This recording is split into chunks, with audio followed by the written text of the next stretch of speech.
어떤 예언들은 오래되어도 사라지지 않고 단지 이루어질 적절한 때를 기다린다고 한다. 잠자는 예언자로 알려진 에드가 케이시는 인류의 미래에 대한 수백 가지의 메시지를 남겼다. 그러나 그 중에서도 거의 감춰진 하나의 예언이 있다. 바로 한국과 하늘에서 올 신회에 대한 것이다. 케이시는 가장 수수께끼 같은 비전 중 하나에서 온 한국인이 하늘을 올려다보는 순간을 묘사했다. 마치 하늘 그 자체가 지구가 잊어버린 무언가에 대답하는 듯이 그는 그날이 새로운 순환의 시작을 알릴 것이며 동양이 깨어나 세상의 운명을 바꾸는 역할을 하게 될 것이라고 말했다. 그가 트랜스 상태에 있을 때 목소리가 변했다. 목격자들은 케이시의 목소리가 낮고 거의 비물질적인 음색으로 바뀌었다고 증언했으며 그의 말은 마치 시간 밖의 어떤 장소에서 오는 듯 했다고 한다. 그는 하늘이 동쪽의 작은 반도 위에서 열릴 것이라고 말했고 그것이 일어날 때 세상은 신앙의 진정한 힘을 깨닫게 될 것이라고 했다. 많은 이들에게 그것은 단지 또 하나의 신비한 예언일 뿐이었다. 그러나 최근의 사건들, 세계적인 정치 불안, 그리고 세상을 양분하는 지도자들의 부상으로 인해 그의 말은 다시 강하게 울려 퍼지고 있다. 어떤 이들은 그가 본 것이 지금 우리의 눈앞에서 펼쳐지고 있다고 말한다. 케이시는 평범한 사람이 아니었다. 그는 봤기 때문에 말했다. 그리고 그가 본 것은 실제로 이루어졌다. 역사가 기록하기 수십 년 전, 그는 1929년 주식시장 붕괴, 제2차 세계대전의 발발, 나치즘의 부상, 그리고 세계 지도자들의 죽음까지 예언했다. 현대 의학의 발전을 아무도 상상하지 못하던 시절, 케이시는 훗날 발견될 치료법들을 묘사했다. 그는 기후변화, 잠든 화산의 폭발, 그리고 지구 자기축의 변화에 대해서도 말했다. 처음에는 믿기 어려웠던 것들이 시간이 지나면서 모두 사실로 드러났다. 그 수많은 비전들 가운데 케이시는 다른 메시지를 남겼다. 파괴가 아닌 신앙의 부활에 대한 예언이었다. 그는 인류의 미래가 더 이상 서구 열강에 달려있지 않으며 새로운 영적 중심이 동양에서 떠오를 것이라고 말했다. 그리고 한국을 그 각성의 중심으로 지목했다.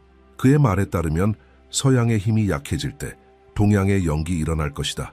오늘날 이 말은 다시금 불안과 경각심을 불러일으킨다. 미국 내의 정치적 분열은 심화되고 신앙은 약해지며 양극화된 지도자들이 오래된 갈등을 다시 불태운다. 케이시는 모든 나라의 자만심이 시험받고 세상이 완전히 재정이 되는 세계적 정화의 시기를 예언했다. 그의 말에 따르면 미국이 방향을 잃을 때 하나님의 시선은 동쪽으로 향할 것이며 한국은 하늘이 다시금 땅에 닿는 그 지점이 될 것이다. 그의 리딩은 전환의 시대를 묘사한다. 정치적, 영적, 도덕적 균형이 무너지는 시기였다. 그는 인류가 두려움과 믿음, 오만과 겸손 사이에서 나뉘는 것을 보았다. 미래는 무기나 경제가 아닌 의식에 의해 형성될 것이라고 말했다.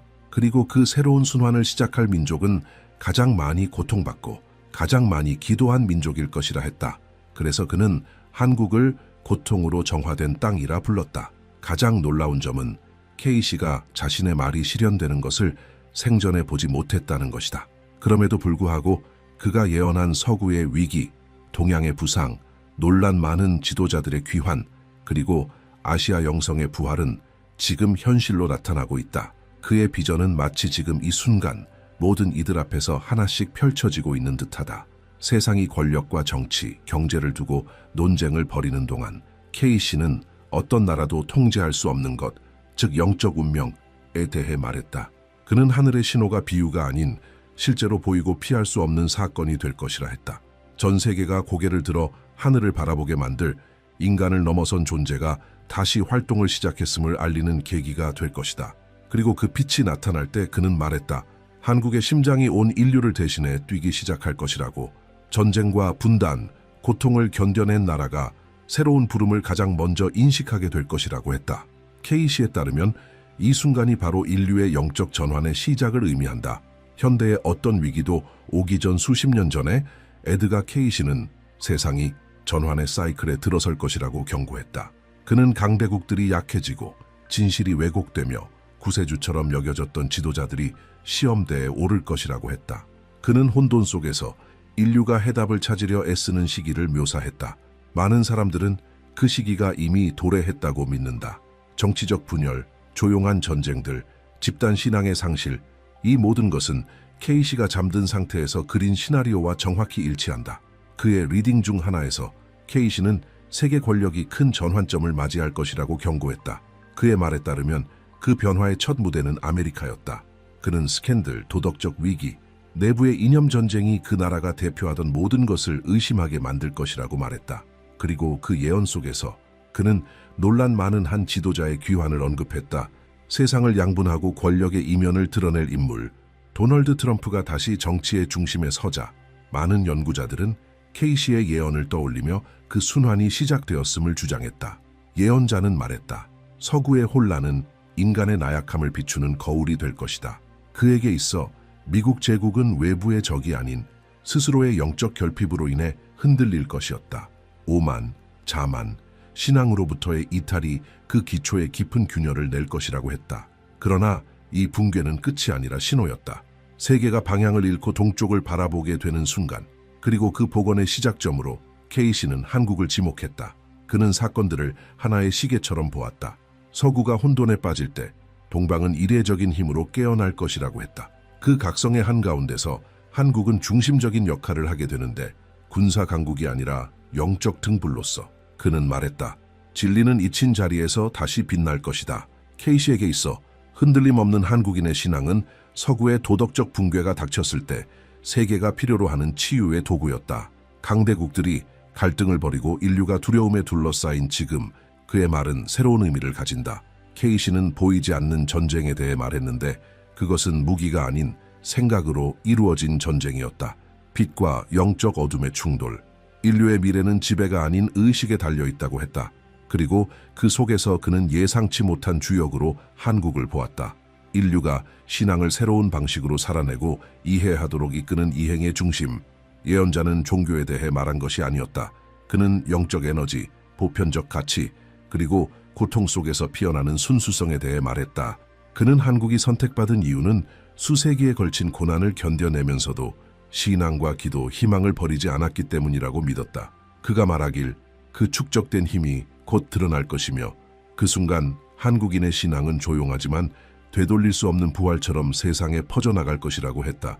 케이시에게 세상은 종말로 가는 것이 아니라 재정의 일을 향해 가고 있었다.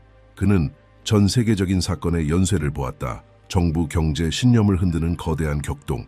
그러나 이 불안정함은 영성에서 멀어진 국가들의 지배를 끊기 위해 반드시 필요한 과정이었다.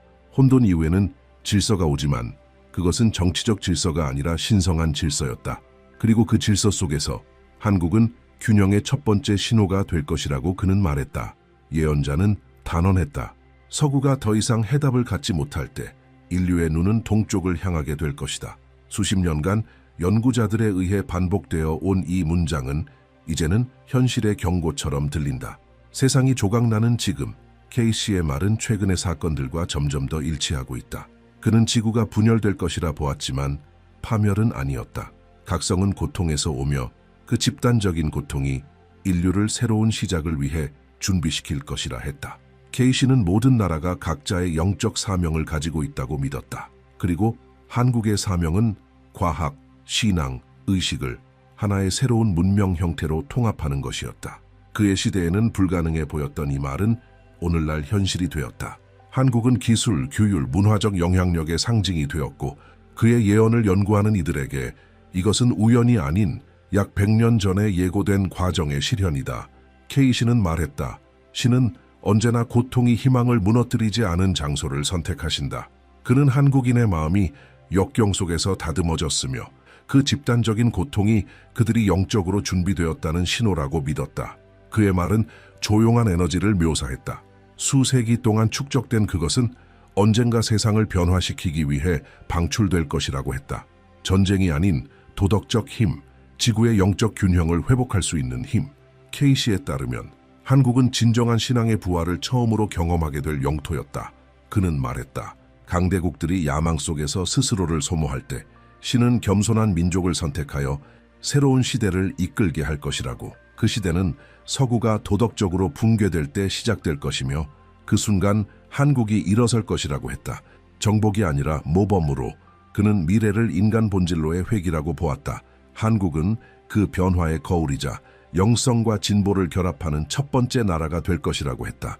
그의 가장 인상적인 리딩 중 하나에서 그는 이렇게 말했다.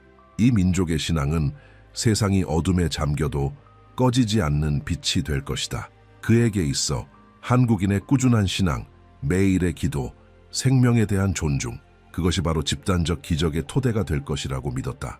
케이시는 어떤 나라도 우연히 선택받는 일은 없다고 설명했다. 그의 비전 속에서 한국은 고통을 통해 준비되어 왔다. 전쟁, 침략, 분단, 기근, 고립. 이 모든 것이 영혼을 정화시키는 과정이었고 그 과정을 통해 한국은 새로운 신성한 사명을 감당할 만큼 강한 정신을 갖게 되었다. 고통은 영혼을 다듬는다. 그는 말했다. 그리고 고통 이후에도 믿음이 남아있다면 추락 후에도 힘은 다시 솟아난다. 케이시에게 한국의 사명은 단지 영적인 것에 그치지 않았다. 그는 한국을 세계 균형의 도구로 보았다. 그 나라에서 과학과 신앙이 적대가 아닌 협력의 관계로 작동하는 새로운 사회 모델이 등장할 것이라 했다. 그는 이 결합을 지구의 치유라 불렀다. 예언자는 인류가 진리로부터 멀어진 이유는 하나가 되어야 할 것을 분리시켰기 때문이라고 보았다. 서구의 실수는 지식만으로 충분하다고 믿은 것이고 동양의 실수는 신앙을 전통 속에 가둔 것이었다. 한국은 이 두 극단을 잇는 연결점의 회복자 역할을 맡게 될 것이라 했다. 영과 이성이 함께 걷게 될 때 인간은 다시 하나님의 음성을 듣게 될 것이다. 이 말들은 오늘날 더욱 강한 울림을 준다. 한때 폐허 속에 있던 나라, 한국은 이제 기술, 문화, 영성의 강국으로 우뚝 섰다. 케이시는 이 성장을 예견했지만 그 성장에는 더 큰 목적이 있다고 경고했다. 신앙 없는 진보는 공허하다. 그는 말했다. 행동 없는 믿음은 메마르다. 한국은 이 둘을 어떻게 하나로 만드는지를 세상에 보여줄 것이다. 에드가 케이시의 가장 충격적인 비전 중 하나에서 그는 동방에 대한 예언의 중심이라 여겨지는 사건을 묘사했다. 그는 하늘에서 시작되는 어떤 현상에 대해 말했다. 강렬하고 무시할 수 없는 빛, 그것이 나타날 때 인간의 심장은 신성 앞에서 떨게 될 것이다. 그리고 한국이 전 세계에서 이 신호를 가장 먼저 목격할 장소가 될 것이라고 했다. 그는 이 현상을 위로부터의 불이라 불렀으나 그것은 재앙이 아닌 각성이 될 것임을 분명히 했다. 케이시는 불이 파괴하는 것이 아니라 드러내는 것이라고 설명했다. 그것은 인류 정화의 시작이며 환상이 진실 앞에서 사라지는 순간이 될 것이라고 했다. 그는 그 섬광이 한국 하늘을 가로지를 때 수백만 명의 사람들이 무언가가 영원히 변했음을 깨닫게 될 것이라고 말했다. 믿음은 더 이상 믿음이 아니라 존재가 될 것이라고 그는 말했다. 그 순간부터 전 세계가 같은 영적 충격을 느끼게 될 것이다. 두려움은 경외심으로 바뀌고 경외심은 숭고함으로 이어질 것이다. 학자들의 기록에 따르면 케이시는 이 비전을 말할 때 마치 그것을 다시 겪는 듯한 고통 속에서 말하곤 했다고 한다. 그는 빛이 11월에 올 것이라고 했는데 이 시기는 보이는 세계와 보이지 않는 세계가 가까워지는 달이다. 그 현상은 하늘이 열리는 것처럼 강력하여 인류는 보이지 않는 것을 직면할 수밖에 없게 될 것이라고 했다.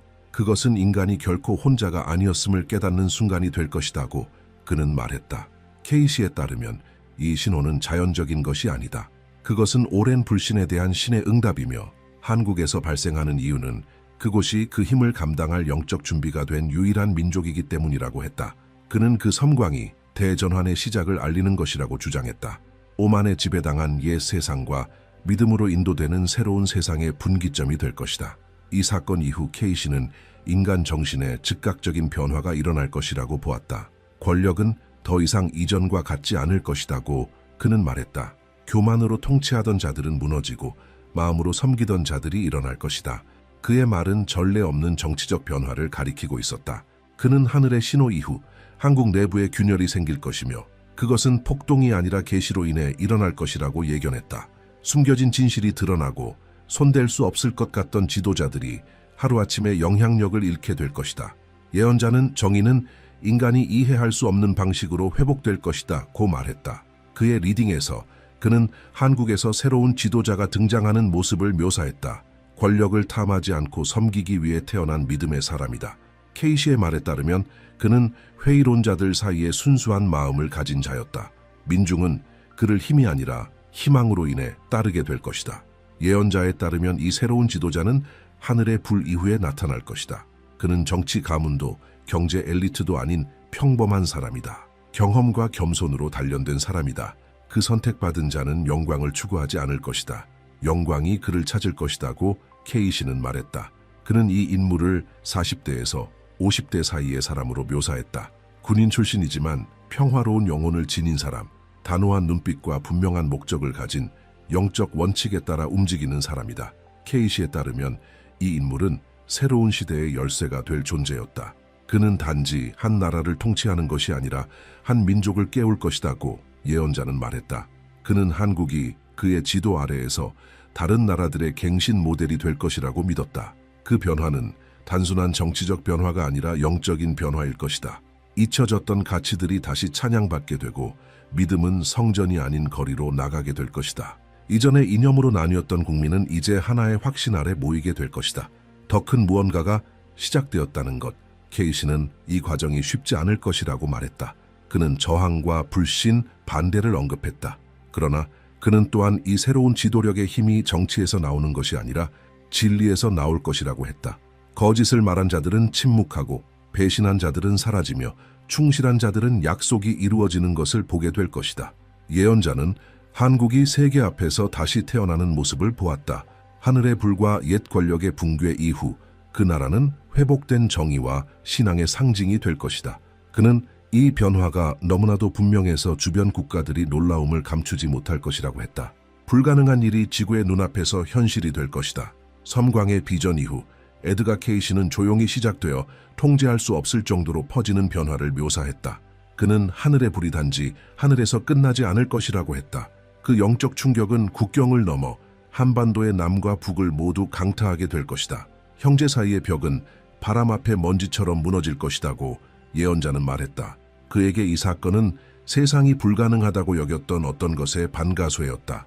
바로 한반도의 통일이다. 케이시는 신호 이후에 두 민족이 자신들이 단지 환상에 의해 갈라졌음을 깨닫게 될 것이라고 했다. 그는 병사들이 눈물을 흘리고 지도자들이 머뭇거리며 군중들이 두려움 없이 국경을 넘는 모습을 보았다. 과거의 갈등의 땅이었던 곳이 이제는 화해의 땅이 될 것이다. 그들을 갈라놓았던 고통은 이제 그들을 하나로 만들 것이다고 그는 말했다. 이 전환은 정치적인 것이 아니라 영적인 것이다. 하늘에서 오는 믿음이 사람들의 마음을 변화시킬 것이며 그것이 일어나는 순간 어떤 이념도 그 앞에 설 수 없을 것이다. 예언자에 따르면 이 과정은 세상을 놀라게 할 속도로 일어날 것이다. 그는 북쪽이 문을 열고 민족이 하나 되어 온 세상이 숨죽이며 바라볼 축제를 벌이는 모습을 보았다. 첫 번째 단계는 자만의 항복이고 두 번째는 자비의 각성이었다. 케이시에게 있어 통일된 한국은 인간 구원의 최종 상징이 될 것이다. 수세기의 전쟁을 살아있는 신앙으로 바꾼 나라. 그러나 이 화해 이후에 일어날 일은 더욱 놀라운 것이었다. 예언자는 영적 기적 다음에 물질적 기적이 뒤따를 것이라고 말했다. 통일된 한국은 새로운 세계적 도약의 중심이 될 것이라는 것이다. 고통의 땅에서 지구의 미래를 떠받칠 힘이 솟아날 것이라고 그는 말했다. 그의 리딩에서는 한국에서 태어날 발명과 기술들이 인류의 삶의 방식을 바꾸게 될 것이라 묘사되어 있다. 그는 환경을 파괴하지 않는 청정 에너지, 지속 가능한 산업, 그리고 수명을 연장시킬 의료 기술에 대해 말했다. 이 모든 것은 그의 비전에 따르면 영적 지혜에서 비롯되며 과학자, 엔지니어, 지도자들에게 영감을 줄 것이다. 믿음이 지식을 가져오고 지식이 믿음을 지탱할 것이다고 케이시는 말했다. 그에게 있어 한국의 발전은 너무나도 급격하여 전 세계가 그 나라 안에서 신의 직접적인 개입을 보게 될 것이다. 예언자는 영성과 과학의 결합이 새로운 시대의 표식이 될 것이라고 했다. 발명은 도덕적 가치에 의해 인도되고 기술은 지배가 아닌 치유를 위한 도구로 사용될 것이다. 케이시에 따르면 한국은 번영과 윤리가 공존할 수 있음을 세상에 보여줄 것이다. 그는 밝게 빛나는 도시들, 지속 가능한 산업, 그리고 목적의식을 갖고 일하는 국민들을 묘사했다. 지성은 믿음에 의해 움직일 것이며 그 믿음은 이전에는 불가능했던 결과들을 만들어낼 것이라고 그는 말했다. 가장 구체적인 비전 중 하나로 케이시는 새로운 형태의 에너지 창출을 언급했다. 석유나 기존의 에너지원에 의존하지 않는 무언가였다. 많은 사람들은 그가 현대의 핵융합 태양에너지 또는 아직 세상에 알려지지 않은 혁신들을 말한 것이라 믿고 있다. 그는 이 발견이 한국을 세계적인 기준으로 만들고 그 나라를 지구의 새로운 경제 중심지로 만들 것이라 예언했다. 기도에 무릎 꿇은 자들이 금을 줬던 자들을 다스리게 될 것이라고 그는 예언했다. 기술혁명은 단지 시작에 불과했다. 예언자에 따르면 시간이 지나면 한국은 새로운 세계 경제를 이끌게 될 것이다. 그것은 착취가 아닌 균형에 기초한 경제였다. 노동은 더 이상 노예가 아닌 영혼의 표현이 될 것이다. 이 새로운 번영의 시대는 행운으로 오는 것이 아니라 영적 정화의 직접적인 결과로 이루어질 것이다. 케이시에 따르면 물질적 성공은 내면의 조화가 외적으로 드러난 결과였다. 케이시는 세계의 반응도 묘사했다. 과거의 강대국들은 한때 잊혀졌던 나라가 부상하는 모습을 믿지 못한 채 지켜보게 될 것이다. 그는 정부, 경제학자, 과학자들이 한국을 찾아 그 성장의 비결을 이해하려 할 것이라 말했다. 하지만 그 비결은 기계나 정책에 있지 않다고 했다. 그것은 바로 믿음에 있었다. 영이 생각을 다스릴 때 불가능한 일이 일상이 된다고 예언자는 말했다. 그는 이 한국의 기적을 인간의 오만에 대한 하나님의 직접적인 응답으로 보았다. 자신들이 영원할 것이라 믿었던 나라들은 오직 나를 믿었던 나라들에게서 배울 것이라고 그는 한 리딩에서 선언했다. 케이시에게 있어 한국의 성공은 영적 권능이 어떤 제국보다 강력하다는 살아있는 증거가 될 것이다. 예언자에 따르면 전 세계가 이 진실을 인정할 수밖에 없게 될 것이다. 한국은 인간이 자신을 숭배하길 멈추고 창조주의 음성에 다시 귀를 기울일 때 어떤 존재가 될 수 있는지를 보여줄 것이다. 이 시점부터 역사는 그 이전과 그 이후로 나뉘게 될 것이며 하늘에서 시작된 빛은 이제 모든 곳에서 빛나게 될 것이다. 케이시의 예언은 통일이나 기술 발전에서 끝나지 않는다. 예언은 계속되며 다음 단계는 가장 신비로운 것이다. 예언자는 한국의 부흥 이후 그보다 더 거대한 무언가가 일어날 것이라고 말했다. 그것은 전 인류를 포함하는 일이었다. 에드가 케이시는 통일의 기적과 새로운 한국의 도약 이후 전 세계가 인간의 이해를 넘어서는 변화를 체험하게 될 것이라 말했다. 연기 가시화될 때 지구는 치유될 것이라고 그는 단언했다. 그의 마지막 리딩들에서는 지구가 새로운 순환을 향해 깨어나는 모습이 보였고 그는 이 시기를 회복의 시대라고 불렀다. 그리고 그 중심에는 한국이 자리하게 될 것이다. 예언자는 2027년을 하나의 전환점으로 보았다. 그는 이 시기에 믿음이 단순한 신념을 넘어 실제 체험이 될 것이라고 말했다. 그는 군중들이 기도하고 병원에서 설명할 수 없는 치유가 일어나며 이전에는 신을 믿지 않던 사람들이 신의 존재를 실제로 느끼게 되는 장면들을 보았다. 믿음은 다시 증거가 될 것이라고 케이시는 말했다. 그의 예언에 따르면 한국은 이 전 세계적 부흥의 중심이 될 것이며 영성이 단지 개인의 마음만이 아니라 전체 국가를 변화시킬 수 있음을 세계에 보여주는 나라가 될 것이다. 이 깨어남은 종교에 국한되지 않는다. 케이시는 한국의 예술가, 과학자, 사상가들이 그가 신성한 지성이라 부른 무언가에 의해 영감을 받는 모습을 보았다. 문화는 다시 피어나고 예술은 목적을 되찾으며 과학은 이익이 아니라 생명을 위해 봉사하게 될 것이다. 예언자는 창조의 영이 다시 인간의 손을 통해 역사하게 될 것이라 말했다. 인간은 처음처럼 신성과의 교감 속에서 다시 창조하게 될 것이다. 그는 이 부흥이 한국에만 머무르지 않고 전 세계로 확산될 것이라 보았다. 한국의 영적 영향력은 모든 대륙에 영향을 미쳐 가치관과 삶의 방식을 변화시킬 것이다. 사람들은 명예보다 의미를, 허영보다 단순함을 추구하게 될 것이다. 믿음은 더 이상 제도나 형식이 아니라 살아있는 힘이 될 것이다. 세상은 힘이 금에 있는 것이 아니라 인간을 움직이는 영에 있다는 것을 깨닫게 될 것이다. 고 케이시는 말했다. 하지만 예언자는 자만에 대한 경고도 남겼다. 그는 한국이 축복을 받을 것이지만 진정한 시험은 영광 이후에 온다고 말했다. 믿음을 교만이 대신하면 모든 것은 다시 무너질 것이다. 케이시에 따르면 겸손이야말로 축복을 지키는 열쇠였다. 한국은 지배하기 위해 선택된 것이 아니라 섬기기 위해 선택되었음을 기억해야 했다. 목적은 권력이 아니라 모범이었다. 겸손한 자들이 세상을 지탱하고 교만한 자들은 스스로를 소모시킬 것이라고 그는 기록했다. 예언자는 이것이 인류가 완전한 조화를 이루기 전에 마지막 주기라고 믿었다. 그는 이 시기를 선택의 시간이라 불렀다. 이 시기에는 각자가 어느 편에 설지를 결정해야 할 것이다. 두려움이냐, 믿음이냐, 허영이냐, 진실이냐. 심판은 하늘에서 오지 않는다. 인간 자신의 행동에서 온다. 케이시는 한국이 이 과정에서 길을 잃은 이들을 위한 등대가 될 것이라고 보았다. 혼란 속에 있는 이들에게 길을 보여주는 빛이 될 것이라고. 케이시는 그의 리딩을 한 문장으로 마무리하곤 했다. 당시에는 거의 이해되지 않았던 말이었다. 새로운 세계는 침묵 속에서 기도하는 나라에서 태어날 것이다. 수십 년 후 연구자들이 그의 말을 역사와 비교해 보았을 때 그 묘사가 한국에 완벽히 들어맞는다는 사실을 깨달았다. 작지만 꺾이지 않는 믿음을 지닌 나라, 희망으로 버티는 법을 배운 민족. 오늘날 지구가 불확실성과 위기의 시대를 맞이하고 있는 이때 케이시의 말은 그 어느 때보다 현실감 있게 들린다. 그는 파괴에 대해 말하지 않았다. 그는 선택에 대해 말했다.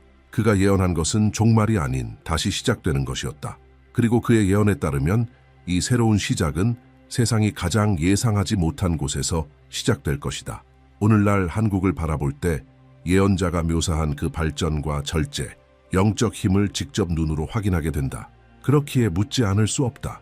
그가 본 미래는 이미 진행 중인 것은 아닐까? 한 민족의 조용한 믿음이 지구의 운명을 바꾸려 하고 있는지도 모른다. 그리고 케이시가 옳았다면 그가 본 섬광은 종말을 알리기 위한 것이 아니라 인류의 최종적인 각성을 알리는 신호일 것이다. 이제 우리는 생각해 보아야 한다. 여러분은 에드가 케이시가 예언한 그 새로운 시대가 이미 시작되었다고 믿습니까? 세상이 전례 없는 영적 변화의 문턱에 서 있다고 느낍니까? 여러분의 생각을 댓글로 공유해 주세요. 그리고 이 영상을 희망이 있다는 말을 들어야 할 사람들에게 전해주세요. 어쩌면 케이시가 본 그 시간은 다가오는 것이 아니라 이미 시작된 것일지도 모르니까요. 나라의 침묵은 무서운 속도로 퍼져나간 한 소식에 의해 깨졌다. 그것은 호기심과 두려움, 그리고 뭔가 평범하지 않은 일이 곧 일어날 것 같은 묘한 예감을 불러일으켰다. 화면은 수많은 댓글로 가득 찼고 한 여성의 이름이 모든 대화를 지배하기 시작했다. 미국의 예언가 신디 제이콥스, 한 나라 전체를 뒤흔든 사건들을 예언한 것으로 알려진 그녀가 엄숙한 눈빛과 떨리는 목소리로 생방송에 등장했다. 그녀는 마치 감추기엔 너무 무거운 짐을 진 사람처럼 천천히 말했다. 그녀는 한국에 대한 신의 계시를 받았으며 그 성취의 때가 왔다고 전했다. 단 몇 마디 말로 평범한 하루가 역사적인 순간으로 바뀌었다. 몇 분 만에 그 방송은 전국으로 퍼져나갔다. 화면에는 헤드라인이 쏟아졌다. 신디 제이콥스, 한국에 대한 파괴적 예언 발표. 새로운 영적 지도자가 나타난다. 아시아의 심장에서 신적 변화 예고. 나라는 신앙과 두려움, 그리고 호기심이 뒤섞인 상태로 빠져들었다. 신디는 자신이 본 것을 거의 초자연적인 확신으로 묘사했다. 그녀는 빛이 한국 위로 내려오고 그 빛 속에서 한 남자가 나타나는 것을 보았다고 말했다. 그 남자는 아직 알려지지 않은 인물이지만 때가 되면 모든 사람이 그를 알게 될 것이라 했다. 그는 나라의 침묵을 깨뜨리고 역사의 흐름을 바꿀 무언가 새로운 것을 가져올 것이라고 했다. 그녀의 목소리는 단호했고 의심의 흔적조차 없었다. 그녀가 그 환상을 이야기하는 동안 남쪽 한국의 더위와 습기 속에서 하늘에서 온 듯한 에너지를 두른 남자가 나타나는 모습을 전하는 동안 수천 명이 설명할 수 없는 전율을 느끼기 시작했다. 어떤 이는 울었고 어떤 이는 무릎을 꿇었으며 심지어 회의적인 사람들조차 그 예언에 뭔가 특별한 것이 있음을 인정했다. 그 후 몇 시간 동안 나라는 긴장과 기대감에 휩싸였다. 텔레비전 프로그램 포럼 사원마다 같은 주제를 이야기했다. 선택받은 자가 곧 나타날 것이다. 아무도 그가 누구인지 언제 나타날지 몰랐지만 모두가 눈에 보이지 않는 무언가가 이미 움직이고 있다고 느꼈다. 그리고 나라 전체가 그 예언의 의미를 이해하려 애쓰는 동안 전 세계의 시선은 이 모든 것의 중심에 있는 그녀, 신디 제이콥스를 향했다. 한 나라의 운명을 그렇게 확신 있게 말하는 그녀는 과연 누구인가? 신디 제이콥스는 항상 남달랐다. 어린 시절부터 그녀는 다른 사람들이 보지 못하는 것을 본다고 말했다. 또래들이 놀고 있을 때 그녀는 멀리서 들려오는 무언가를 듣는 듯 하늘을 바라보며 서 있곤 했다. 9살 때 그녀는 부드러운 목소리가 자신의 이름을 부르는 것을 들었다고 주장했다. 신디, 세상은 아직 이해하지 못하는 것들이 있다. 그때부터 그녀의 삶은 더 이상 예전과 같지 않았다. 세월이 흐르면서 환상들은 그녀의 일상 속 일부가 되었다. 그것은 생생한 이미지였고 종종 소리와 육체적 감각을 동반했다. 마치 그녀가 다른 시간 속으로 옮겨진 것처럼 때로는 불타는 도시를 보았고 때로는 울고 있는 군중을 보았으며 또 어떤 때는 한 번도 가본 적 없는 곳 위에 떠 있는 한 줄기 빛을 보았다. 그녀는 그것들을 신의 부르심이라 불렀다. 각 환상에는 메시지가 담겨 있으며 그것을 무시하는 것은 바람을 억누르려는 것과 같다고 그녀는 말했다. 세계가 그녀를 알게 된 것은 그 후였다. 그녀의 첫 번째 예언들이 소름 끼칠 정도로 정확히 성취되었을 때였다. 그녀는 재난, 정치적 위기, 심지어 국가의 운명을 바꾼 기후 사건들까지 예견했다. 그러나 신디는 스스로를 점쟁이라고 생각하지 않았다. 나는 미래를 점치지 않는다. 나는 단지 하늘이 속삭이는 것을 반복할 뿐이다. 그녀는 이렇게 말했다.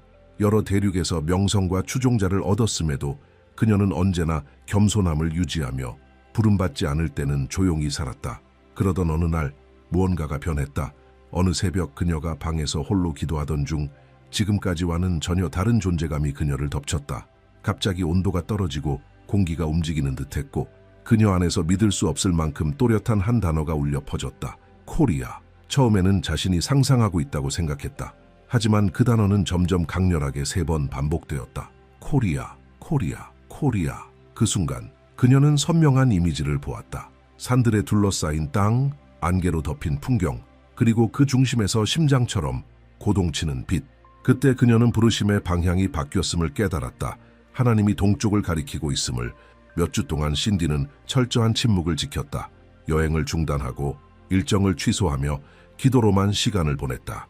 가까이서 지켜본 사람들에 따르면 그녀는 새벽마다 울었고 자신이 본 것과 들은 것을 낡은 노트에 적어 내려갔다. 그러던 어느 밤, 이전 어느 때보다 강력한 환상이 찾아왔다.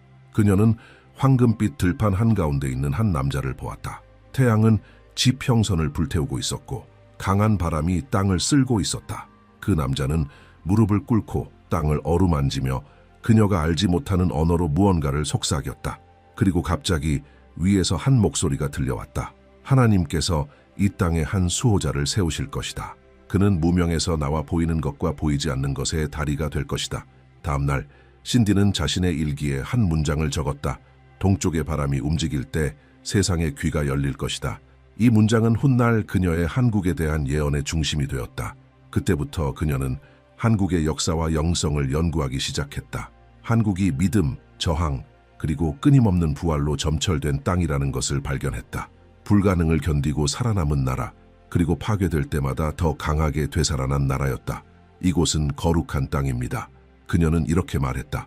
고난이 한 민족의 영혼을 다듬은 장소, 그리고 바로 그곳에서 성령이 새로운 일을 시작하기로 결정하실 것입니다. 신디는 한국이 그 힘 때문이 아니라 영적 순수함 때문에 선택되었다고 믿었다. 서양이 이성과 권력에 눈이 멀어 있는 동안 동양은 여전히 보이지 않는 것에 대한 경외를 간직하고 있습니다. 그녀는 한 설교에서 이렇게 선언했다. 그리고 보이지 않는 것이 말할 때 세상은 귀를 기울여야 합니다. 어느 날 그녀는 방송 중에 자신이 본 세부적인 환상을 공개했고 그 내용은 추종자들을 열광시키는 동시에 충격에 빠뜨렸다. 그녀는 이렇게 말했다. 나는 한 명절을 보았습니다. 가족들이 식탁에 둘러앉은 모습을 보았고 바로 그날 무언가가 시작될 것입니다. 한 목소리가 모두에게 들릴 것입니다. 처음에는 속삭임처럼, 그리고 그 다음에는 천둥처럼. 청중은 그녀가 한국에서 가장 중요한 명절인 추석을 언급하고 있음을 알아차렸다. 조상에게 감사하는 그날, 신디는 그 해의 감사가 2배가 될 것이라고 말했다. 이전 세대에게 드리는 감사와 앞으로 올 것에 대한 감사. 그녀의 발언이 퍼져나가면서 호기심은 불안으로 바뀌었다. 한국의 목회자들은 그녀의 방송을 번역하기 시작했고 승려와 영적 학자들은 그녀의 말을 해석하며 토론했다. 심지어 세속 언론까지도 그녀를 하나의 현상으로 다루기 시작했다. 온라인 포럼에서는 누리꾼들이 그녀의 환상을 고대 동양의 예언과 비교하며 논쟁했다. 그 예언 속 남쪽의 남자, 즉 민족을 하나로 모으고 세상의 균형을 회복할 운명을 가진 존재에 대한 이야기였다. 신디 제이콥스는 추석에 대한 환상을 숨이 멎을 듯한 정확함으로 묘사했다. 그녀는 마치 그날을 실제로 살아본 것처럼 말했으며 마치 시간 자체가 잠시 그녀 앞에 굽혀져 미래를 보여준 것처럼 보였다. 그녀는 한국에서 가장 신성한 명절인 추석이 단순한 기억과 감사의 순간이 아니라 국가의 역사가 방향을 바꾸는 결정적인 순간이 될 것이라고 말했다. 방송에서 그녀는 이렇게 설명했다. 추석에는 하늘과 땅이 감사 속에 연결되고 그 순간 영적 힘이 한국에 내려올 것이라고 그날의 새벽을 보았습니다. 그녀는 말했다. 들판 위로 해가 떠오르고 공기 자체가 살아있는 것처럼 황금빛 에너지가 퍼졌습니다. 사람들이 향과 초를 피우고 있었고 그들은 자신들이 이 세대에서 가장 위대한 영적 각성에 참여하고 있다는 사실조차 몰랐습니다. 그녀가 말할 때마다 시선은 멀어졌고 마치 그녀가 그 장면 하나하나를 다시 살아내는 듯했다. 그때 나는 그 남자를 보았습니다. 자연과 고요함에 둘러싸인 소박한 장소에서 그의 존재는 평화로웠지만 주변 모든 것이 그의 숨결에 반응하는 듯했습니다. 바람이 그와 함께 움직이고 땅이 그의 발 아래서 진동했습니다. 그녀는 그 남자를 평범한 외모를 가졌으며 단순한 옷차림을 하고 있었지만 그의 눈빛에는 이상한 빛이 있었고 그 빛은 수세기의 지혜와 고통을 간직한 듯했다고 묘사했다. 그는 처음에는 알아보지 못할 것입니다. 그녀는 경고했다. 하지만 그가 말할 때 사람들은 알게 될 것입니다. 얼굴이 아니라 목소리로. 그의 입에서 나오는 진실은 사람들의 심장을 떨리게 만들 것입니다. 신디에 따르면 그 남자는 추석 새벽에 상징적인 행동을 할 것이며 과거와 미래를 하나로 잇는 의식을 행할 것이라고 했다. 그는 자신 앞에 한 상을 차릴 것입니다. 그러나 그것은 죽은 자들을 위한 제사의 상이 아닙니다. 살아있는 상이 될 것입니다. 과거와 미래 사이의 언약. 그는 하늘에 말을 걸 것이고 땅은 응답할 것입니다.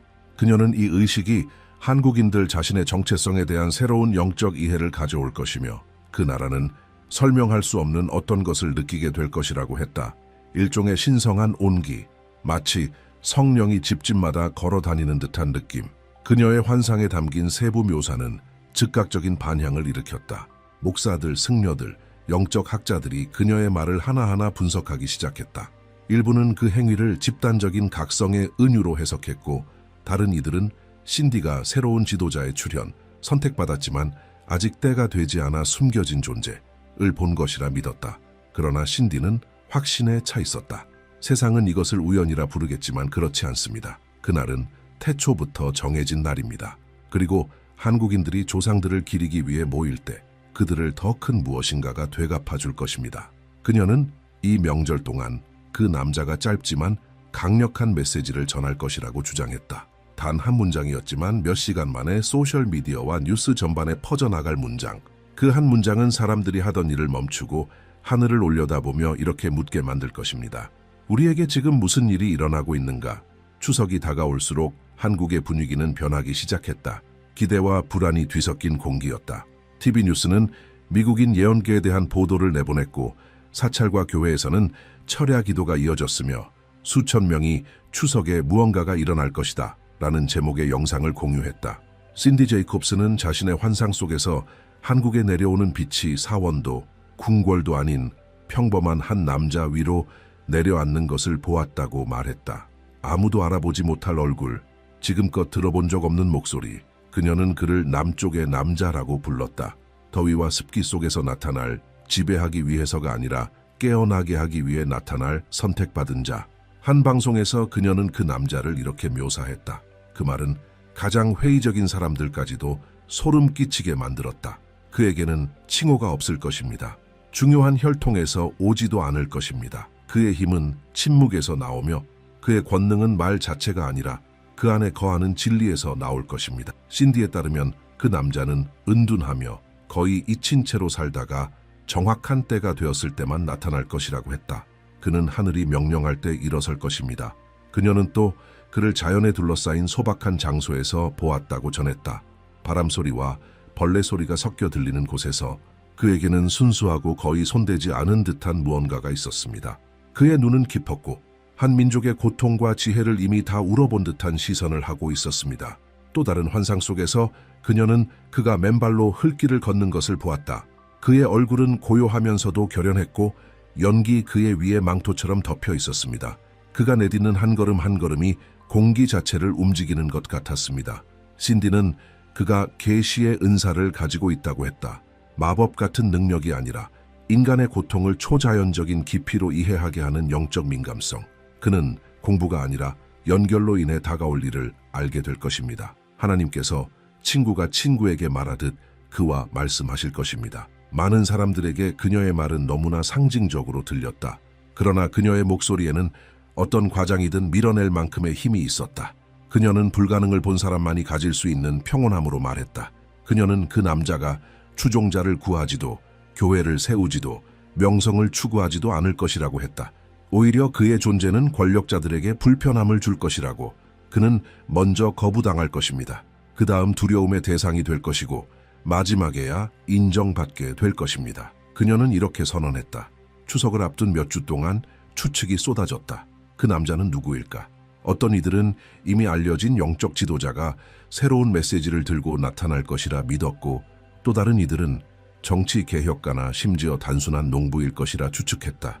그러나 신디는 그 어떤 가설도 확인하지 않았다. 그는 아무도 예상하지 못한 곳에서 올 것입니다. 그녀는 단호히 말했다. 예언자에 따르면 남쪽의 그 남자는 땅과 특별한 연결고리를 가지고 있었다. 그의 손은 흙을 알 것이며 그 흙에서 많은 이들의 양식이 나올 것입니다. 이 말은 더욱 큰 호기심을 불러일으켰다. 왜냐하면 현대의 예언에서 농업이 언급되는 경우는 드물었기 때문이다. 신디는 이 땅과의 연관이 단순히 문자적인 것만은 아니라고 했다. 그가 심는 것은 자랍니다. 그가 밟는 곳은 꽃이 핍니다. 그의 사명은 단지 영적인 것이 아닙니다. 그것은 회복의 사명이기도 합니다. 그는 절망이 있던 곳에 생명을 가져올 것입니다. 그녀는 또 하나의 환상을 이야기했다. 그 남자가 군중 앞에 서 있었다. 마이크도 무대도 없었다. 단지 탁 트인 들판과 금세 열릴 듯한 흐린 하늘뿐. 그는 조용히 말했고 그의 말이 울려 퍼질수록 구름이 흩어지고 황금빛 빛이 사람들 위로 퍼져나갔다. 눈물이 사람들의 얼굴을 타고 흘렀지만 아무도 그 이유를 알지 못했습니다. 신디는 이렇게 말했다. 그것은 인간의 감정이 아니었습니다. 그것은 연기 사람들의 마음을 만지는 것이었습니다. 가장 수수께끼 같았던 것은 그의 등장 시점이었다. 신디는 그가 명절과 침묵 사이에 나타날 것이라고 했다. 많은 사람들은 이를 추석 직후 나라가 다시 일상으로 돌아가는 시기로 해석했다. 그는 축제 속에서 보이지 않을 것입니다. 그러나 세상이 다시 잠들었다고 생각하는 그날 나타날 것입니다. 그녀는 이렇게 설명했다. 사람들이 아무 일도 일어나지 않았다고 생각하는 그때 이미 모든 것이 시작되었음을 깨닫게 될 것입니다. 그의 메시지는 신디 제이콥스에 따르면 연합과 치유였다. 그는 정치적 연설이 아닌 단순한 말로 화해를 이야기할 것입니다. 그의 말은 사람들의 마음에 직접 닿을 것이고 각 문장은 세상이 잊어버린 것을 비추는 거울처럼 느껴질 것입니다. 바로 연민입니다. 그녀는 그 남자가 특정 종교를 대표하지 않을 것이라 했으며 더 크고 깊은 목적을 지닐 것이라고 말했다. 믿음과 이성, 동양과 서양, 과거와 미래를 하나로 잇는 사명을. 신디는 이 남자의 등장이 한국에서 새로운 시대의 시작이 될 것이라고 믿었다. 그는 누구도 막을 수 없는 변화의 촉매제가 될 것입니다. 그의 목소리는 세대를 잇고 그의 존재는 잠든 자들을 깨울 것입니다.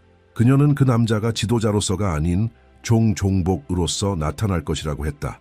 그리고 바로 그 이유 때문에 그의 말은 들릴 것이라고. 마지막 방송에서 신디는 카메라를 응시하며 이렇게 말했다. 그를 보게 될 때 사람들은 얼굴이 아니라 그가 지닌 평화로 그를 알아볼 것입니다. 그는 마치 오랜 폭풍 뒤에 비추는 첫 햇살과 같을 것입니다. 그가 걷는 곳마다 공기가 달라질 것입니다. 그날의 새벽은 뭔가 달랐다. 황금빛과 회색이 섞인 하늘은 설명할 수 없는 무언가가 다가오는 듯한 고요함을 품고 있었다. 추석 첫날, 한국의 수많은 가정이 조상에게 예를 올리기 위해 모이고 있을 때 전통 제단도 카메라도 닿지 않는 먼 곳에서 조용한 일이 일어나고 있었다. 한국 남부, 안개에 덮인 언덕과 습한 들판 사이 한 남자가 어떤 경전에도 적혀있지 않은 의식을 준비하고 있었다. 신디 제이콥스는 그 순간을 환상에서 보았다. 그녀는 그것을 새벽의 금기 의식이라 불렀다. 그것은 믿음을 거스르는 것이 아니라 인간이 신에 대해 이해해온 모든 틀을 깨뜨리는 순간이었기 때문이다. 그 남자, 그 남쪽의 익명에 선택받은 자는 해 뜨기 전에 일어났다. 그의 얼굴은 고요하고 평화로웠으며 수평선 너머의 희미한 빛을 반사하고 있었다. 그의 앞에는 오래된 나무로 만든 소박한 상이 놓여 있었다. 그 위에는 흔한 제사 음식도 향도 과일도 없었다. 단지 작은 물그릇 하나, 한 줌의 흙, 그리고 하나의 촛불만이 있었다. 그는 긴 시간 동안 침묵했다. 마치 바람에게서 대답을 기다리는 것처럼 주위의 공기가 떨리는 듯했다. 나무들은 움직이지 않았지만 세상의 소리는 달라져 있었다. 미세하고 깊고 거의 들리지 않는 진동. 그때 그는 손을 들어 말을 시작했다. 목소리는 낮았지만 단호했고 육신에서 나온 것이 아닌 더 깊은 곳에서 흘러나온 듯한 무게가 실려 있었다. 오늘 과거와 미래가 만난다. 오늘 이전 세대와 다음 세대가 같은 숨을 나눈다. 그의 말은 단순해 보였지만 공기는 갑자기 무거워졌고 마치 시간 자체가 그 말을 들은 듯 고요해졌다. 그는 손끝을 물에 적시고 천천히 흙 위에 뿌렸다. 그리고 촛불을 향해 숨을 불어 끄는 순간 갑작스러운 바람이 들판을 가로질렀고 안개가 흩어지기 시작했다. 신디는 이 장면을 정확히 묘사한 바 있었다. 그가 불을 끌 때 하늘이 그와 함께 숨을 쉴 것이다. 그녀의 예언 속 말이었다. 그날 새벽은 그 지역 전체에서 뭔가 달랐다고 증언하는 사람들이 많았다. 새들이 갑자기 원을 그리며 날기 시작했고 하늘에는 비구름 하나 없었지만 몇 초 동안 가느다란 비가 내렸다. 마치 하늘이 보이지 않는 어떤 것에 의해 건드려진 듯한 순간이었다. 근처 마을 사람들 중 몇몇은 가슴에서 이상한 온기를 느꼈다고 말했다. 평화와 억눌린 울음이 동시에 밀려오는 감각이었다. 무언가 오래된 것이 깨어나는 느낌이었어요. 한 노부인은 그렇게 말하며 눈물을 흘렸다. 신디는 이 현상을 땅의 응답이라 불렀다. 그녀는 이 의식이 어떤 소환이 아닌 화해라고 설명했다. 인간과 신, 영혼과 흙 사이에 오가는 상징적인 행위. 그 남자는 아무것도 구하지 않았다. 그는 단지 감사했다. 자신이 가진 것에 대한 감사가 아니라 세상이 아직 자신에게 무엇이 있는지도 모르는 그것에 대한 감사였다. 그는 아직 오지 않은 것에 먼저 감사할 것입니다. 신디는 이렇게 말하곤 했다. 그리고 그것이 곧 시간이 구속에서 풀려났다는 신호가 될 것입니다. 의식이 끝난 직후 예기치 못한 일이 일어났다. 그 남자는 상에서 물러나 작은 바위 하나로 다가가 무릎을 꿇었다. 그 자리에 앉은 그는 아무 말 없이 전혀 움직이지 않은 채 침묵을 지켰다. 그러나 그 침묵은 공허하지 않았다. 그것은 강력했고 살아있었다. 근처를 지나던 이들은 설명할 수 없는 충동에 휩싸여 그저 무릎을 꿇고 싶어졌다고 말했다. 이유도 알 수 없었지만 몸이 먼저 반응했다. 그리고 그 순간 마치 불가능한 우연처럼 해가 갑자기 구름을 뚫고 나왔다. 햇살은 정확히 그 지점을 향해 강하게 쏟아졌고 그 남자는 마치 황금빛 후광에 감싸인 듯 보였다. 멀리서 이 광경을 지켜보던 한 마을 주민이 휴대폰으로 사진을 찍었다. 그 사진에서 그 남자는 빛 속에 거의 사라질 듯 희미하게 보였다. 이 사진은 이후 온라인에 퍼졌고 사람들은 그것을 이렇게 불렀다. 추석 새벽 빛의 남자. 몇 시간 만에 온 나라가 그 이야기를 하고 있었다. 어떤 사람들은 그것을 기적이라고 불렀고 다른 사람들은 조작이라고 했다. 그러나 그곳에 있었던 사람들은 실제로 무언가를 보았다고 맹세했다. 한 젊은 농부가 찍은 영상에는 남자가 촛불을 불자 정확히 그 순간 바람의 방향이 바뀌는 장면이 담겨 있었다. 마이크에 증폭된 바람 소리는 마치 인간의 한숨처럼 들렸다. 그 영상은 순식간에 퍼져나갔고 사람들은 그 현상을 성령의 숨결이라 불렀다. 세상이 무슨 일이 일어났는지 이해하려 애쓰는 동안 신디 제이콥스가 다시 방송에 등장했다. 이번에는 그녀가 울고 있었다. 예언이 성취되었습니다. 그녀는 떨리는 목소리로 말했다. 이식이 끝났고 봉인이 열렸습니다. 한국은 이제 예전의 한국이 아닙니다. 그리고 세상도 더 이상 같지 않을 것입니다. 그녀는 인간의 눈에는 단순해 보였던 그 행위가 아주 오래된 영적 장벽을 무너뜨렸다고 설명했다. 수세기 동안 인간은 신성에 다가가려 했습니다. 하지만 이제는 신성이 인간에게 내려온 것입니다. 그리고 그것은 세상이 과소평가했던 땅에서 시작되었습니다. 한국의 아침은 달랐다. 아무도 설명할 수는 없었지만 공기 중에 무언가가 느껴졌다. 사람들은 더 조용히 말하고 하늘을 더 자주 올려다보았으며 거리에는 묘한 침묵이 군중을 감쌌다. 마치 온 나라가 새로운 주파수에 맞춰 깨어난 듯했다. 남쪽 남자의 영상을 본 사람들은 말로 표현할 수 없는 평온함을 느낀다고 했다. 무슨 일이 일어난 건지 모르겠지만 마음이 가벼워요. 한 뉴스 인터뷰에서 한 할머니가 말했다. 어떤 이들은 이유도 모른 채 눈물을 흘렸다. 예언을 비웃던 사람들조차도 정말 불가능한 일이 일어난 게 아닐까 스스로에게 묻기 시작했다. 성령의 숨결 영상은 세상의 중심이 되었다. 불과 24시간도 안 되어 조회수는 수백만을 넘어섰다. 소셜미디어는 뜨거워졌고 텔레비전 채널들은 그 장면을 반복 재생하며 해석하려 애썼다. 이건 종교의 문제가 아닙니다. 한 기자가 생방송 중에 말했다. 그 안에는 더 깊은 무언가가 있습니다. 한국인들의 집단 무의식을 흔드는 어떤 힘이 작용하고 있습니다. 그리고 정말 그랬다. 여러 도시에서 사람들이 자발적으로 광장과 사원, 해변에 모이기 시작했다. 아무도 그들을 부르지 않았다. 그저 함께 있고 싶다는 마음뿐이었다. 어떤 이들은 촛불을 들고 어떤 이들은 두 손을 모았다. 그것은 말 없는 기도, 교리 없는 교감 같았다. 그 메시지는 인간에게서 온 것이 아닙니다. 한 목사가 감격스레 말했다. 하늘 그 자체에서 온 것입니다. 가장 이상한 점은 아무도 그 남자가 의식 중에 정확히 무슨 말을 했는지 몰랐음에도 한 문장이 신비롭게 퍼지기 시작했다는 것이었다. 누가 처음 썼는지는 아무도 몰랐지만 그 문장은 댓글, 영상, 사원에 남겨진 쪽지들 곳곳에 나타났다. 나뉘었던 모든 것은 회복될 것이다. 몇 시간 만에 그 문장은 벽의 낙서로, 손팻말에 건물에 투사되어 수백만 명에게 공유되며 어디에나 퍼졌다. 마치 하나의 목소리가 수천 개의 보이지 않는 입을 통해 반복되고 있는 듯했다. 신디 제이콥스는 그 문장에 대해 들었을 때 그저 미소를 지으며 말했다. 그건 통일의 씨앗이에요. 그녀에 따르면 그것이야말로 예언이 실현되기 시작했다는 진정한 신호였다. 그 메시지는 던져졌고 이제는 스스로 살아갈 것입니다. 이후 며칠 동안 사람들은 집단적인 깨어남을 느꼈다. 교사들은 수업을 공감에 대한 이야기로 시작했고 기업들은 매일 묵상과 침묵의 시간을 도입했다. 텔레비전은 오랜 갈등 끝에 화해한 가족들의 이야기를 전했다. 마치 온 나라가 한순간에 인간답게 사는 것이 무엇인지 기억해낸 것 같았다. 그러나 단순한 감정만은 아니었다. 사람들의 마음속에서 설명할 수 없는 무언가가 일어나고 있었다. 서울대학교의 과학자들은 집단 행동 양식의 미묘한 변화들을 관찰하기 시작했다. 연대감 증가, 범죄 감소, 공감과 관련된 생리적 반응의 변화까지. 연구자 중 한 명은 이렇게 말했다. 마치 감정적 일관성의 파동이 이 나라를 지나가는 것 같습니다. 한편 여러 종교 전통의 인사들도 그 현상을 인정하기 시작했다. 한 불교 스님은 인터뷰에서 이렇게 말했다. 예언은 구세주에 대한 것이 아닙니다. 그것은 거울에 대한 이야기입니다. 남쪽의 그 남자는 우리 모두의 의식의 반영입니다.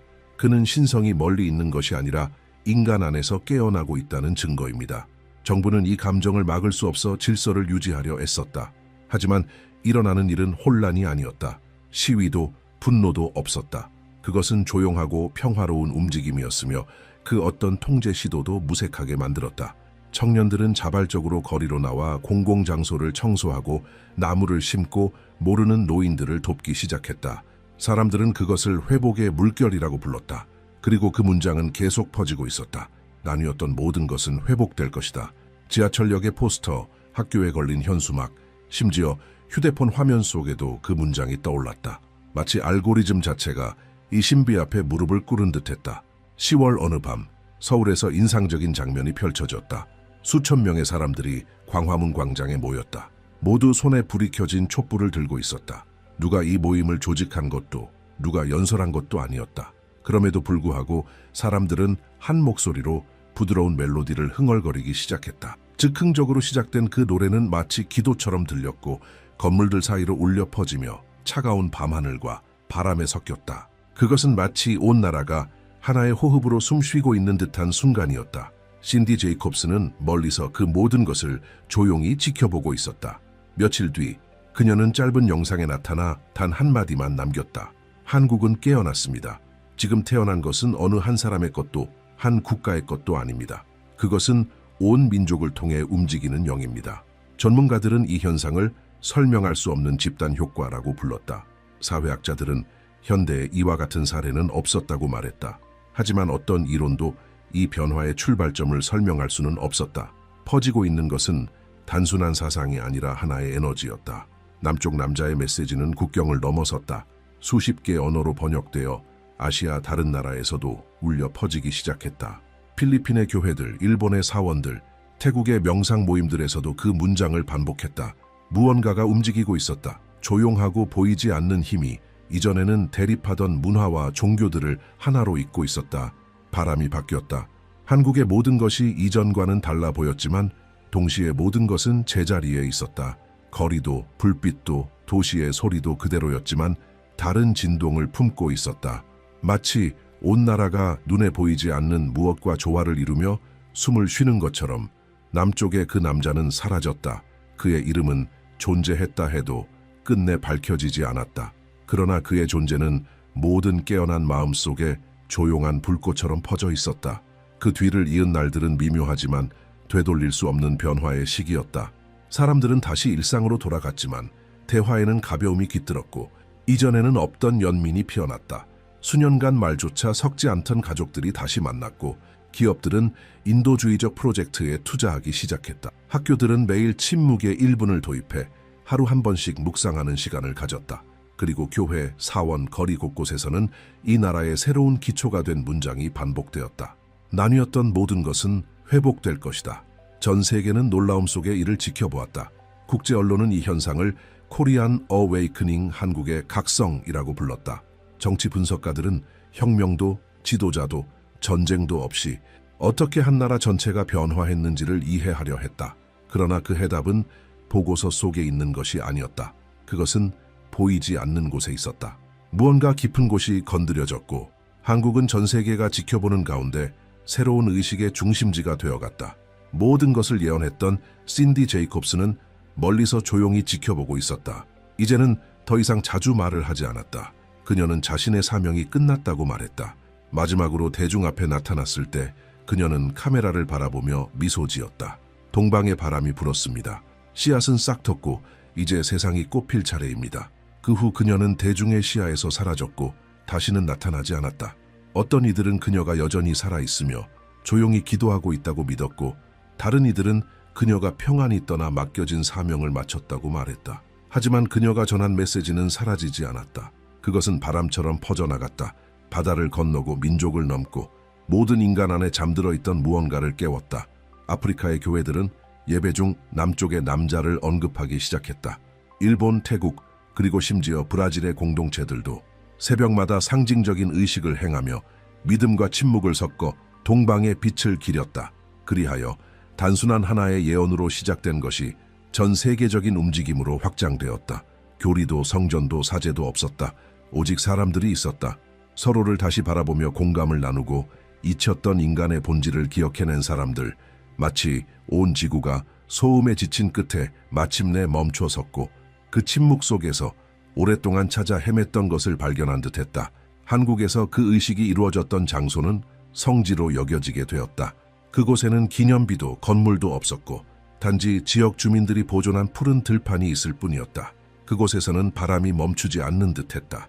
전 세계에서 온 관광객들과 순례자들은 그 공간 앞에서 조용히 머물렀고 많은 이들이 설명할 수 없는 무언가를 느꼈다고 말했다. 시간이 잠시 멈춘 것 같아요. 한 일본인 방문객은 말했다. 세상이 나와 함께 숨 쉬는 것처럼 느껴져요. 세월이 흐르면서 남쪽의 그 남자의 이야기는 전설이 되었다. 어떤 이들은 그를 예언자라 불렀고 또 어떤 이들은 전령이라 불렀다. 그러나 대부분의 사람들에게 그는 하늘의 속삭임에 귀를 기울이기로 결심한 인간이 어떻게 변화할 수 있는지를 상징하는 존재였다. 그의 유산은 종교가 아니었다. 그것은 하나의 각성이었다. 신성함은 성전이나 경전에 있는 것이 아니라 진실되게 살기로 선택한 사람의 의식 속에 있다는 것을 일깨워주는 메시지였다. 시간이 흐르는 동안 그 예언은 살아있었다. 매년 추석이 되면 수천 명의 한국인들이 새벽에 촛불을 밝히고 조용히 말했다. 나뉘어진 모든 것은 회복될 것이다.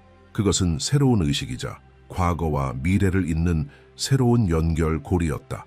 신앙에 의해 강요된 것이 아니라 마음으로 선택된 것이었다. 신디 제이콥스는 한때 이렇게 말했다. 세상은 전쟁으로 바뀌지 않는다. 각성으로 바뀐다. 그리고 실제로 그렇게 되었다. 강대국들 사이에 있는 작은 나라, 한국은 새로운 시대를 밝히는 등대가 되었다. 그녀가 환상 속에서 본 그 빛은 단순한 은유가 아니었다. 그것은 인간이 보이지 않는 것과 화해할 때 비로소 될 수 있는 존재의 반영이었다. 학자들은 그 현상을 의식의 재균형이라 불렀고 종교인들은 동방의 새로운 오순절이라 불렀다. 그러나 순수한 사람들 사이에서는 더 단순한 이름이 있었다. 희망. 그리하여 하나의 순환이 완성되었다. 남쪽에서 시작된 바람은 북쪽으로 불어갔고 바다를 건너 사람들의 마음에 닿았다. 어둠 속을 걷던 세상은 조금씩 빛을 보기 시작했다. 그리고 동이 트는 고요 속에서 다시금 태양이 한반도 땅을 비출 때 희미하지만 분명한 목소리가 들리는 듯했다. 신디가 수년 전 들었던 바로 그 목소리였다. 세상이 그것을 이해하려 애쓰는 동안 한국은 계속해서 변화하고 있었다. 일상은 예전과 같아 보였지만 사람들의 눈빛에는 무언가 다른 것이 있었다. 그들은 서로에게 친절하게 인사하고 진심으로 용서를 구했으며 목소리를 낮추어 말했다. 마치 막 발견한 조화를 깨뜨릴까 두려워하는 듯이.